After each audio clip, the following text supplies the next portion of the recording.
नमस्कार, India voice देख रहे हैं आप। मैं हूं आपके साथ रिया डंगवाल। देवभूमि समाचार में आपका स्वागत है। बुलेटिन की शुरुआत करेंगे देवभूमि उत्तराखंड की खबरों के साथ। बद्रीनाथ हाईवे पर एक भीषण सड़क दुर्घटना हो गई जिसमें 13 लोगों की अब तक मौत हो चुकी है और 13 लोग घायल बताए जा रहे हैं। मुख्यमंत्री पुष्कर सिंह धामी ने दुर्घटना पर शोक व्यक्त किया और कहा कि जो लोग घायल हुए हैं उन्हें बेहतर इलाज मिल सके, इसके लिए अधिकारियों को निर्देशित किया जा चुका है। साथ ही सीएम पुष्कर सिंह धामी ने कहा कि डीएम रुद्रप्रयाग को निर्देशित किया जा चुका है कि वो घटना की जांच करें और जो लोग दोषी हैं उनके खिलाफ कार्रवाई हो।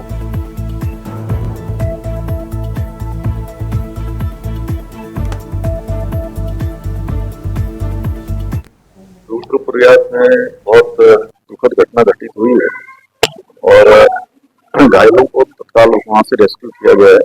लोगों को एयरलिफ्ट करके एम्स में पहुंचाया गया। 7 लोग वहीं पर एडमिट है रुद्रप्रयाग। 7 लोगों को ऋषिकेश एम्स में शिफ्ट कर दिया गया है। जो भी जरूरी इलाज के लिए जरूरी चीजें सब की जा रही हैं और हमारा प्रयास है कि जल्दी से जल्दी जो घायल है वो ठीक हो। और जो हताहत हुए हैं मैं भगवान से प्रार्थना करता हूँ कि भगवान उनको अपने श्री चरणों में स्थान दे और उनके पारिवारिक जनों को जो एक बहुत ही असमय ऐसी दुख की घड़ी आई है इस दुख को सहन करने की शक्ति पर। वहीं रुद्रप्रयाग के विधायक भरत चौधरी ने इंडिया वॉइस से खास बातचीत में घटना की पूरी जानकारी दी। क्या कुछ रुद्रप्रयाग विधायक ने कहा, आपको सुनवाते हैं। देखिए, उनकी क्योंकि बस इतनी दूर जाकर के नदी में गिरी है और कम से कम 200 मीटर की वो हाइट है और किसी तरह से वहाँ क्योंकि पहाड़ी इलाका है उसमें एक एक करके किसी तरह से जो हमारे बचाव दल के कार्यकर्ता हैं वो जा पा रहे हैं। विधायक जी, आप इस बारे में जरा बता दीजिए कि टेम्पो ट्रैवलर में कितने लोग सवार हो सकते हैं। देखिए, वो टेम्पो ट्रैवलर 2 तरह के हैं। एक इससे जो बताया जा रहा है ये बड़े साइज का टेम्पो ट्रैवलर था और मेरे लिए ठीक से ये बता पाना ये तो आरटीओ ही बता पाएंगे कि कितनी सीट में वो पास था, लेकिन फिर भी लगता है कि क्षमता से शायद 2-4 लोग। तो ये आपको लगता है कि क्षमता से ज्यादा लोग उसमें मौजूद थे? ये भी अभी मेरे लिए पक्के तौर पे कहना संभव नहीं होगा क्योंकि ये आरटीओ ही बता पाएगा कि कितने पैसेंजर्स के लिए इसको परमिट दिया गया था और एक्चुअल कितने लोग इसमें सवार जी। तो क्या इसको लेकर मुख्यमंत्री जी से आपकी कोई बातचीत हो पाई है हादसे को लेकर? जी बिल्कुल। और मुख्यमंत्री जी ने तत्काल वहां से जो है एयर एम्बुलेंस की व्यवस्था करवाई और अभी तक 5 ट्रिप जो है वो हेली यहाँ से मार चुका है और छठवें के लिए अभी पहुंचने वाला है। तो क्या ये रेस्क्यू पूरा हो चुका है और कब तक इसके होने की उम्मीद जताई जा रही है? रेस्क्यू ऑपरेशन शाम तक पूरे होने की संभावना है। तो अभी तक जो है कितने शव निकाले गए हैं रेस्क्यू ऑपरेशन के दौरान?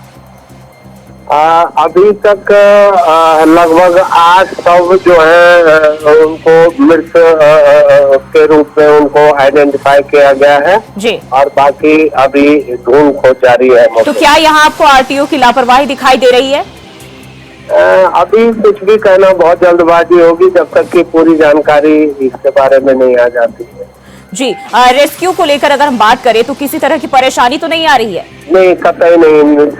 जो भी संभव हो सकता था, स्थानीय नागरिक और जो एसडीआरएफ की टीम है और यहाँ तक कि उसके ठीक सामने रेलवे की एक कंपनी काम कर रही थी, उसके मजदूरों ने भी भरपूर सहयोग इस रेस्क्यू वर्क में अपना किया है। तो रेस्क्यू को लेकर के किसी तरह की कोई ढीला हवाली नहीं हुई है। जी, तो क्या एयरलिफ्ट की मदद से जो है ये ऑपरेशन जारी है? बिल्कुल जारी। वहीं केंद्रीय गृह मंत्री अमित शाह ने रुद्रप्रयाग सड़क हादसे पर दुख जताया। गृह मंत्री अमित शाह ने एक्स पर पोस्ट कर हादसे में जान गंवाने वालों और उनके परिजनों के लिए शोक संवेदना जताई। इसके साथ ही केंद्रीय गृह मंत्री अमित शाह ने कहा कि घायलों को हर संभव मदद उपलब्ध कराई जा रही है। स्थानीय प्रशासन और एसडीआरएफ की टीमें राहत और बचाव कार्य में जुटी हुई है।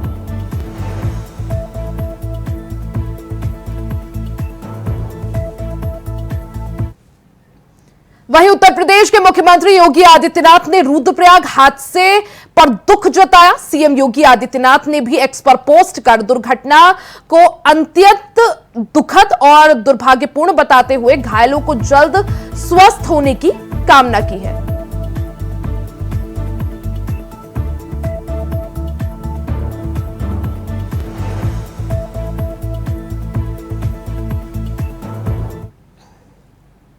वहीं उत्तराखंड में 2 सीटों पर उपचुनाव होने जा रहे हैं, जिसके चलते दोनों पार्टियों में तैयारियां तेज हो गई हैं।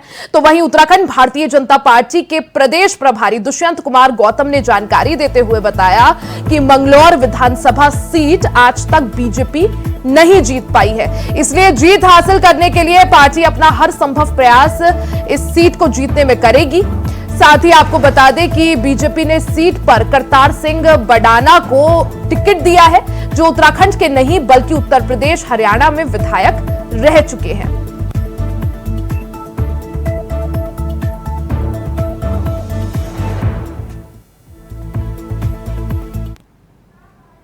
कोई स्थिति नहीं है, विजिबिलिटी देखी जाती है, लगातार हम उस सीट को हार रहे हैं।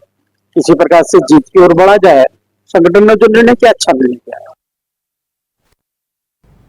वहीं उत्तराखंड में लोकसभा चुनाव के परिणामों के बाद अब भारतीय जनता पार्टी की अहम बैठक देहरादून में शुरू हो गई है। आज और कल 2 दिन तक बीजेपी की कई बैठकें होंगी। बीजेपी प्रदेश प्रभारी दुष्यंत कुमार गौतम ने कहा कि चुनाव के बाद अब हर विधानसभा और हर बूथ की समीक्षा होगी, जिससे मतदान प्रतिशत और नेताओं की भूमिका को लेकर चर्चा की जाएगी। आपको बता दें कि लोकसभा चुनाव के बाद बीजेपी की ये पहली समीक्षा बैठक है, जिसमें प्रदेश संगठन नेतृत्व और फील्ड में कार्य करने वाले दायित्वधारियों को लेकर बातचीत होगी।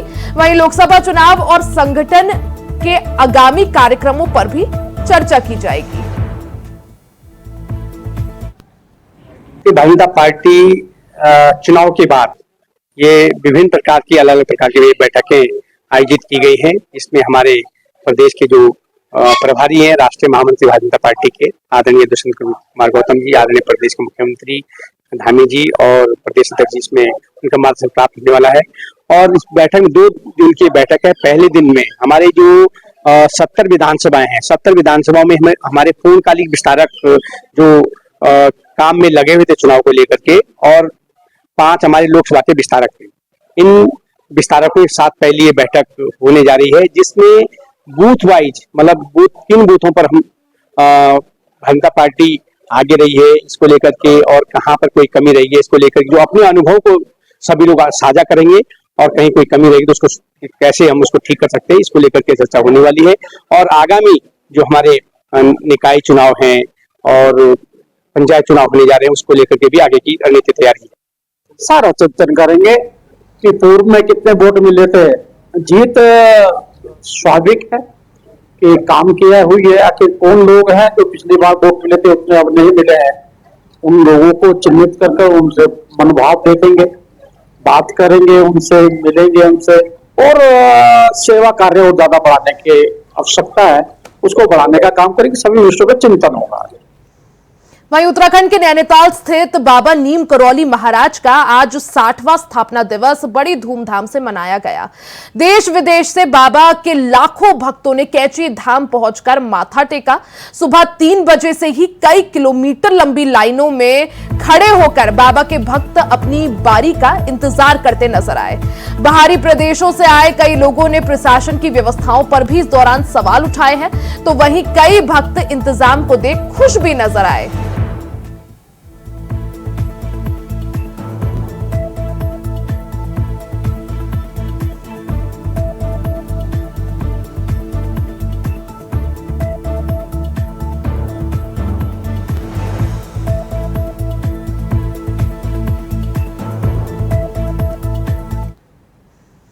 खबर देहरादून से है, जहां राज्य सरकार ने उत्तराखंड के 13 जिलों के लिए अलग अलग प्रमुख सचिव और सचिव आईएएस अधिकारियों को समन्वय की जिम्मेदारी सौंपी है। जिले में विकास कार्य समीक्षा और स्थानीय प्रशासन से समन्वय के लिए राज्य सरकार ने 13 वरिष्ठ आईएएस अधिकारियों को उत्तराखंड के 13 जिलों में प्रभारी नामित किया है, ताकि विकास कार्यों की गति को और ज्यादा बढ़ाया जा सके।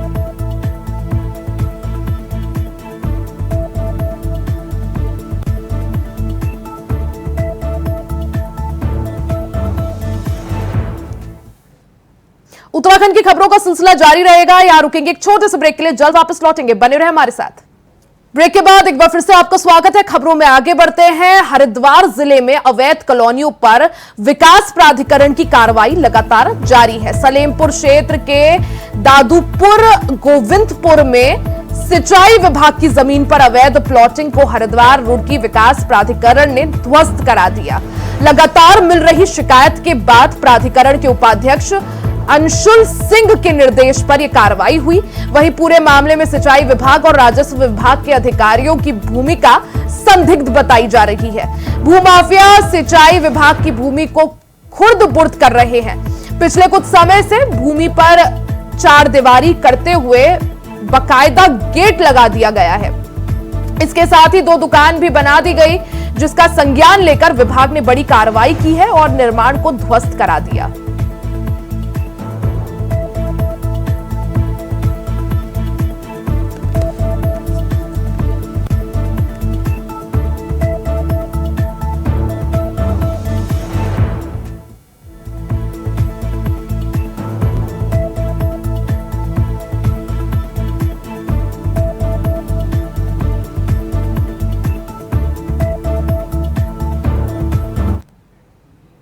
खबर देहरादून से है, जहां उत्तराखंड में तापमान बढ़ने के साथ ही वन अग्नि की रिकॉर्ड घटनाएं दर्ज की गई हैं।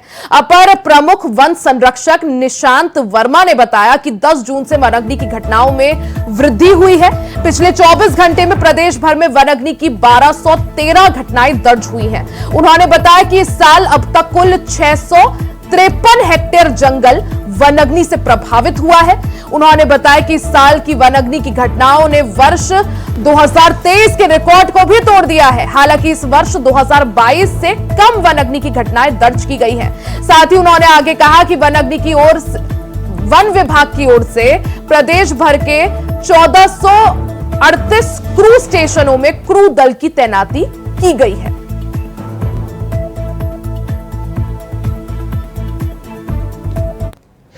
लोग अभी बुलेटिन तैयार कर रहे हैं। जितने भी इंसिडेंसेस जो है वन विभागों द्वारा रिपोर्ट किए जाएंगे, उसको हम लोग अभी जो है 4:30 बजे तक जो है बुलेटिन हर दिन जो है हम लोग देते हैं।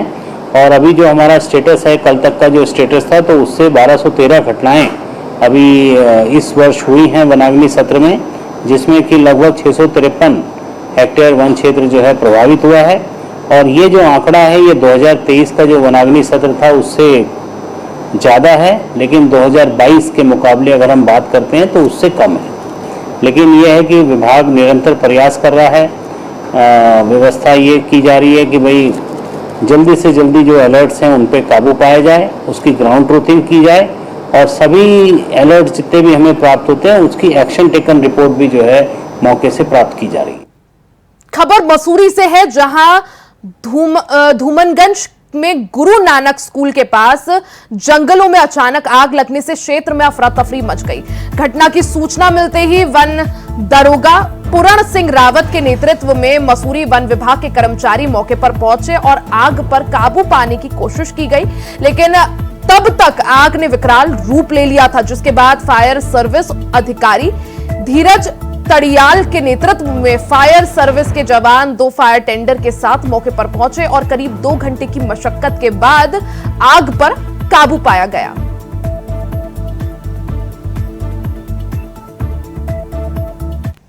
अभी आग की जैसे सूचना मिली, हमने तुरंत एक गाड़ी को भेजा और गाड़ी को हमने क्या नाम है इसका, ये कंपनी गार्डन वाले इधर के रास्ते से भेजा।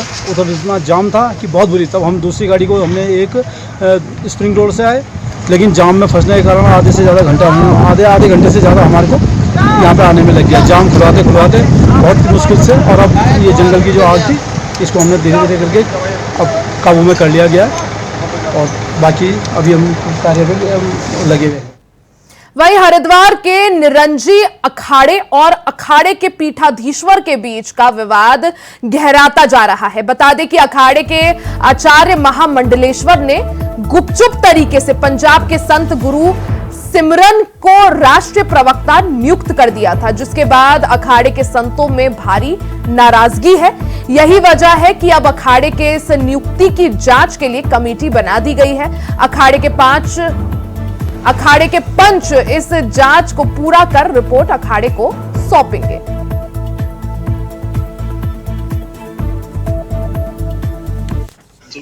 हमें भी सुनने में आया है महाराज श्री ने किसी सिमरन सिंह मान को कोई पद दिया हुआ है। ये आज पंजाब के जो न्यूज़पेपर है उनमें आया था, और हमें भी लोगों ने भेजा कि महाराज आपने किसी को अखाड़े का कोई पद बांटा है। मैंने कहा भाई नहीं, हमें इस बारे में कोई जानकारी नहीं है। मुझे पेपर भेजा गया, मुझे जानकारी हुई कि महाराज श्री के द्वारा किसी को कोई पद दिया गया है। मैं महाराज श्री को कहना चाहता हूँ, आपको ऐसा कार्य नहीं करना चाहिए। ये काम आपका नहीं है, किसको पद देना है किसको पद नहीं देना है, ये काम निरंजनी अखाड़े के पंच का है, निरंजनी अखाड़े के सचिवों का है, आपका कार्य नहीं है। वहीं रुड़की में पुलिस और बदमाशों के बीच मुठभेड़ हो गई, जहां एक बदमाश के पैर में गोली लगने से वो बदमाश घायल हो गया, तो वहीं 3 बदमाश मौके से फरार हो गए। हालांकि पुलिस के आला अधिकारियों ने मौके पर पहुंचकर मुआयना किया और रुड़की सिविल अस्पताल जाकर घायल की जानकारी ली।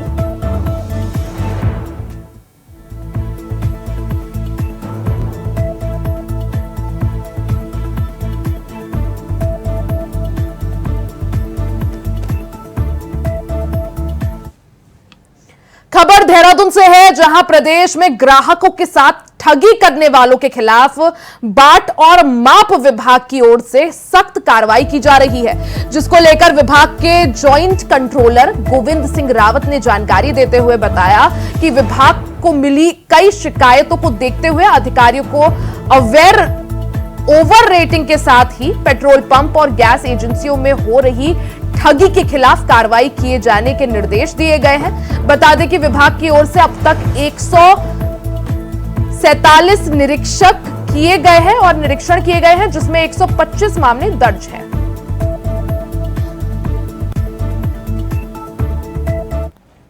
हमारे विभाग द्वारा विशेष इनको निर्देशित किया गया है कि petrol pump, gas agency, over rating, इस पर विशेष ध्यान दिया जाए, जिसमें व्यापारी ग्राहक मुख्यतः ठगी का शिकार होता है। तो इसमें हमारे इंस्पेक्टरों द्वारा 174 निरीक्षण किए गए हैं, जिसमें अभी तक 125 मामले दर्ज किए गए हैं। वहीं हरिद्वार में गंगा दशहरा और निर्जला एकादशी के स्नान पर्व को देखते हुए पुलिस प्रशासन ने भी अब कमर कस ली है। 16, 17 और 18 जून को हरिद्वार में भारी भीड़ उमड़ने की आशंका है। ऐसे में एसएसपी प्रेमेंद्र सिंह डोभाल ने जिले भर की पुलिस फोर्स को ऋषिकेश ऑडिटोरियम में ब्रीफ किया। पूरे मेला क्षेत्र को 3 सुपर जोन और 9 जोन में बांटकर पीएसी भी तैनात की गई है। यही नहीं, 500 पुलिसकर्मी भी सुरक्षा में लगाए गए हैं।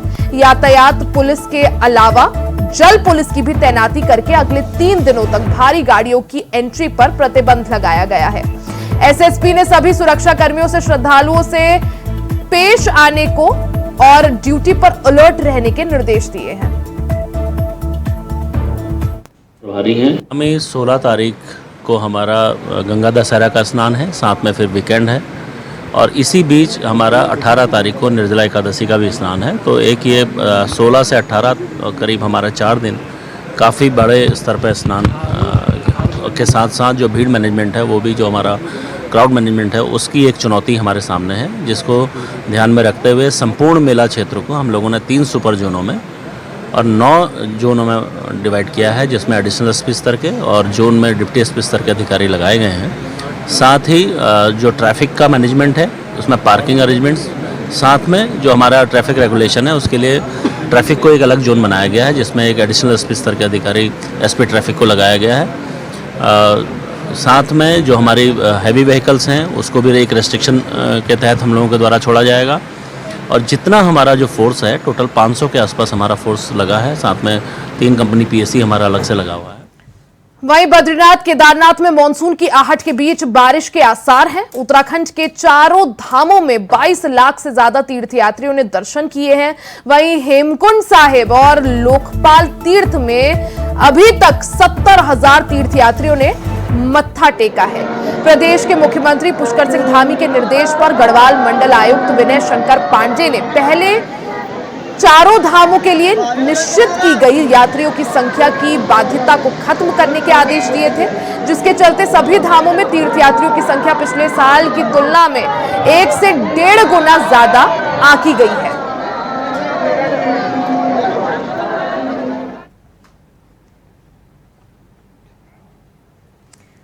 वहीं कोटद्वार में गर्मी का सितम लगातार जारी है और इस रिकॉर्ड तोड़ गर्मी से इंसान से लेकर जानवर तक परेशान है।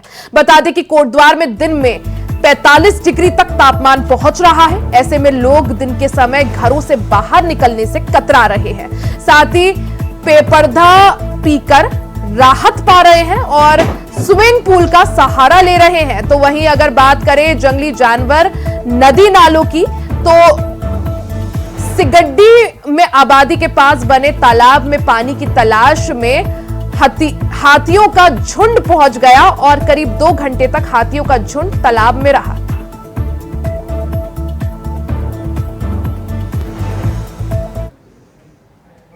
इसी के साथ इस बुलेटिन में फिलहाल के लिए सिर्फ इतना ही। खबरों का सिलसिला जारी रहेगा, बने रहे हमारे साथ।